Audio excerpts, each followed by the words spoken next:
अच्छा मुझे बताओ कि तुम इम्प्रोवाइज करती हो, मुझे ये लगता है, इसलिए मैं पूछना चाह रहा हूँ, या डायरेक्टर्स एक्टर हो, नहीं मुझे लगता है कि इम्प्रोवाइज करती हो। मैं आपको एक बात बताऊं, ऑनेस्टली स्पीकिंग मुझे बहुत अच्छे डायरेक्टर्स मिले हैं उनकी वजह से। और मुझे हमेशा I am so lucky in this regard, अल्हम्दुलिल्लाह, कि मुझे हमेशा ऐसे डायरेक्टर्स मिले हैं जो मुझे अलाउ करते हैं टू इम्प्रोवाइज। जैसे मैं डायलॉग्स बहुत इम्प्रोवाइज करती हूँ। मुझे ऐसा लगता है कि अगर मेरी एज पे कोई डायलॉग सही नहीं बैठ रहा तो फिर मैं नहीं बोलूंगी। और मैं हमेशा बैकग्राउंड देखती हूँ। जैसे राहा के लिए कभी कभी स्क्रिप्ट में ऐसा होता था, it was very well written, लेकिन कभी कभी मुझे ऐसा लगता था कि Raha would not say stuff like this because she is from a very strong family background. अपने नाना के साथ ही बड़ी हुई है, उसके नाना की एक पूरी अपनी एक कंपनी है। तो मुझे ऐसा लगता है कि और शायद वो ऐसी लैंग्वेज यूज ना करे। And Ali Farhan our director used to give me the authority to do so, which is also very flattering as an actor कि a director trusts you that much that you can improvise. तो I hope कि वो लोगों को नजर आए और वो अच्छा लगे। सीन्स में एक्टिंग वाइज भी अगर मुझे कुछ फील होता है तो आई डू इट, एंड अगर वो with in the frames and with in the limitations of the character हो तो फिर वो अच्छा चला जाता है और लोगों को नहीं, हम भी लुकिंग फॉरवर्ड। बाबर जावेद का ये प्रोडक्शन है, ड्रामा बड़ा अच्छा ग्रीन पे आएगा। माँ, अच्छा ये बताओ, एक कभी किसी एक्टर के साथ ज्यादा काम करो तो या तो बहुत अच्छे लगने लगते हैं या जहर लगने लगते हैं। तो तुम समझ गई होगी मैं किसकी बात कर रही हूँ। समर के साथ वो मुझे बहुत अच्छे लगते हैं और मैंने कहा ना दोनों चीजें हो सकती हैं। वो मतलब मैं कहूंगी कि गिनती के लोग हैं, मैं अपनी एक हाथ पे गिन सकती हूँ जिनके साथ मैं बहुत क्लोज हूँ, and he is one of them, Mohammad Ahmed sahab. मैं आपको बता नहीं सकती मैं उनसे कितना प्यार करती हूँ। वो ही इज मैं कभी बहुत परेशान होती हूँ ना, जैसे कभी अगर हेट कमेंट पढ़ लिया और बहुत सेल्फ डाउट हो रहा होता है तो मैं उनको कॉल करती हूँ और वो मुझे सीधा कर देते फौरन। ये किसकी बात कर रही हो? ना तुम मोहम्मद अहमद की बात कर रही हो? मैं तो समर जाफरी की बात कर रही हूँ। Oh, I thought you were talking about Mohammad Ahmed साहब। नहीं, मैं समर जाफरी की बात कर रही थी। कॉफी नहीं पिया? कॉफी पियो। मैं भी पी लूं, मैंने शायद सही सवाल नहीं पूछा। मुझे लगा माँ के बारे में बात कर रहे हैं। नहीं, ये समर जाफरी, मैंने कहा ना किसी को स्टार के साथ इतने सीन्स, इतना काम करो या तो बहुत अच्छे लगने लगते हैं या जहर लगने लगते हैं। अहमद साहब के साथ भी ना, ये मेरा तीसरा ड्रामा है। चलो उनके साथ तो बहुत अच्छा है। अब समर के बारे में बताओ। Summer is obviously a lovely human being. वो इतना टैलेंटेड इंसान है। उसके साथ मेरा फर्स्ट मेन लीड उसके साथ था, तो वो भी मेरे दिल के बड़ा करीब है। उसके साथ भी मेरा एक बहुत अच्छा रिलेशनशिप है, एंड अभी तक तो हम एक दूसरे से तंग नहीं आए। ये अच्छी बात है, अभी तक तो हम एक दूसरे से तंग नहीं आए, वी स्टिल गेट अलोंग। सबसे बेस्ट कमेंट तुम्हें क्या मिला है ना, अगर तुम्हें सोशल मीडिया पर जो तुम्हें कहा यार क्या जबरदस्त यार सोलम? Best comment? हाँ बेस्ट कमेंट आई थिंक मुझे तब बहुत अच्छा लगता है जब लोग थोड़ी सेंसिबल बात करते हैं। आई रिमेम्बर एक मैंने चीज़ कही थी जो इतनी लोगों को पसंद नहीं आई थी। This was way back. तो किसी ने एंड आई स्टिल रिमेम्बर, किसी ने लिखा था she is just 14 years old, do you realise that she is working and she is also giving interviews. In the 1 hour that she spoke, she said something once that you did not agree with, and you're making it a whole show. And I still remember that comment. I think मेरे पास screenshot भी है उस comment का, because when I was 15, I was thinking, when I was 14 or 15, I was like, yeah, exactly. बिल्कुल सही बात. Why people hold that same standard for me? Why do people hold that same expectations? Even though I'm in the public eye, I understand all of that regardless.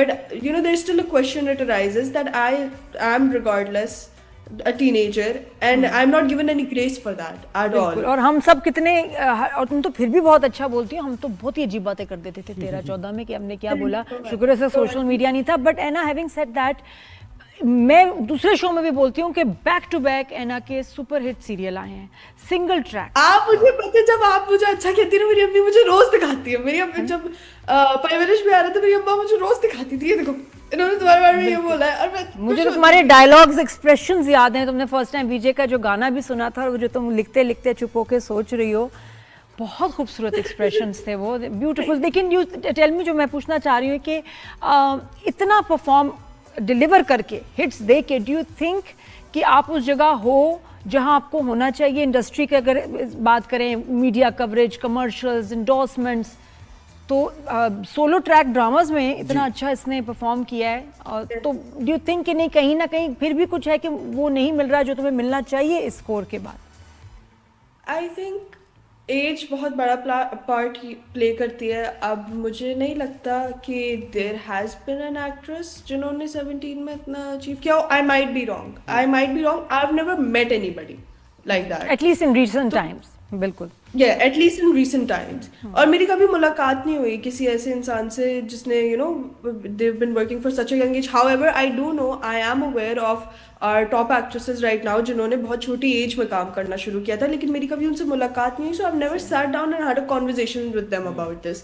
लेकिन once again मुझे ऐसा feel होता है कि people just they think I don't know what I'm doing, हालांकि it's been a good amount of years. Exactly. मुझे बताएं बात तो उसमें बिल्कुल मुझे तो होता है तुम्हें बहुत सारी इंडोर्समेंट्स चीजों में आना चाहिए। You deserve it, you have proven yourself. तो वो तुम्हें वो लगता है कि वो क्यों मुझे अप्रोच नहीं इतना कर रहे और क्यों मैं वो वाला काम नहीं करी जो तुम डिजर्व करती हो। बिल्कुल। मैं आपको एक बात बताऊं, the grass is always greener on the other side. आपको हमेशा फील होता है कि हमारा ये क्यों नहीं चल रहा, हमारा वो क्यों नहीं चल रहा। But honestly I am working every day. I am very very eternally grateful for all that I have right now। लेकिन एक बात मुझे ज़रूर फील होती है कि जैसे मैं आपको एक बात बताऊँ, ये मेरे साथ हर सेट पे होता है कि कोई एक एक्टर होगा जिनको ऑब्वियसली मेरे बारे में नहीं पता होगा, और ये बात सही है, हर किसी को नहीं पता होता, हर कोई नहीं देख रहा होता नए न्यू कमर्स को। तो वो ना they won't take me seriously at all because they'll consider my age, they'll see अरे मैं तो इसको नहीं जानती या जानता। तो they'll the way that they'll talk to me, it's going to be very condescending, very looked down upon, and then once they act with me वो ठीक हो जाते हैं। वो कहते होंगे यार ये तो खा गई सीन में। अच्छा यार मुझे बताया एक चीज, मुझे बता, इस एज में हम जब छोटे थे कोई डिप्रेशन एंजाइटी का कोई मतलब पता ही नहीं था हमें क्या हो रहा है, और तुम डिप्रेशन की बात करी हो, एंजाइटी की बात करी हो। क्या जनरेशनल गैप है, क्या वजह है? जनरेशनल गैप है, and obviously it's been a while since you guys have been teenagers। तो मुझे ऐसा लगता है कि इस फील सबको होती है। जैसे the other day I was talking to mama about ADHD and I was like ये होता है because I was really fascinated by ADHD और मैंने देखा कि कोई बात नहीं करता। So I talked to one of my friends who has ADHD and I was like तुम्हारे साथ ये होता है। And they were like yeah, this is all that happens to me and ये स्टिग्मा है और ये चीज स्टेरियोटिपिकल है जो मेरे साथ नहीं होती if तो फिर मैं मामा से बात कर रही थी, मामा से like oh my god ये तो मेरे साथ कितने टाइम से हो रहा है। and I'm like mom go to a psychiatrist, you might have ADHD। तो मुझे बड़ों को हमें लगता है मैं सारे ही मसले हैं, थोड़े से बाइपोलर भी हैं, थोड़े ये भी हैं ADHD। वो तो खुद लगता है ADHD है। जो ये काउंटर आर्ग्यूमेंट जब होता है बड़े कि हमारी उम्र में तो नहीं था। मैं सोचती हूँ कि शायद आप लोग की उम्र में वो अवेयरनेस अरे था, सब था, लेकिन हमें जो है ना हमें गालियां और जूते पड़ते थे जब हम ऐसी कोई बात करते थे, और कुछ सुनता हमारी कोई नहीं था, ना स्कूल में ना घर में। आप बड़े अच्छे टाइम पे है ना माशाल्लाह, आप दुनिया में हैं जो अभी आप हैं। और मुझे बताओ है ना अब कि रिसोर्सेज भी है ना, तो I feel like you have something and you should go to a psychiatrist, you should go to a doctor and get help. And it's one thing that I will always be against is mental health being a taboo thing.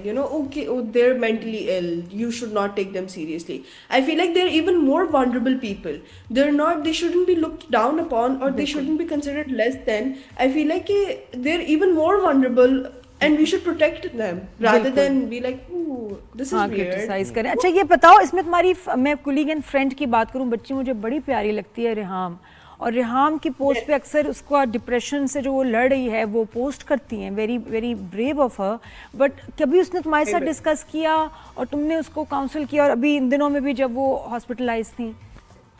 Reham is quite older than me, और मेरी और रेहाम की हम लोगों ने back to back 2 project साथ किए।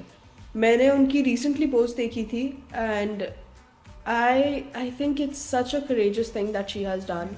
आई think it takes a lot of bravery to do that and I am very very proud of her. I am extremely proud of her that she feels courageous enough to share that online, knowing the type of audience that it can attract, knowing that people will question it, and still she chose to post that. She's so strong. Like अगर हम इसको on paper रखें कि उसको, because obviously she also has been working for such a long time, उसको पता है कि लोग कैसे कैसी बातें बोल देते हैं, yet she still chose to show that. Can we talk about how much bravery it for her to do that? मैं तो उस दिन बीच पे बड़ा अप्रिशिएट किया। मेरी जगह पे तुम आ जाओ, बैठ जाओ, बात करो यार। मुझे तो लग रहा है कि मतलब हर चीज के बारे में And I तुम्हें can host a information show. थी। आ जाओ यार, अभी होस्ट से। करो यार। बिल्कुल। हाँ हाँ I feel like credit should be, given where it's due. And I truly believe that I'm very, very proud of Reham. When I saw that post, obviously my heart was aching and it goes out to her because of all that she's going through. It looked like she was going through a very, very tough time. But at the same time, I was so proud. हाँ I was लेकिन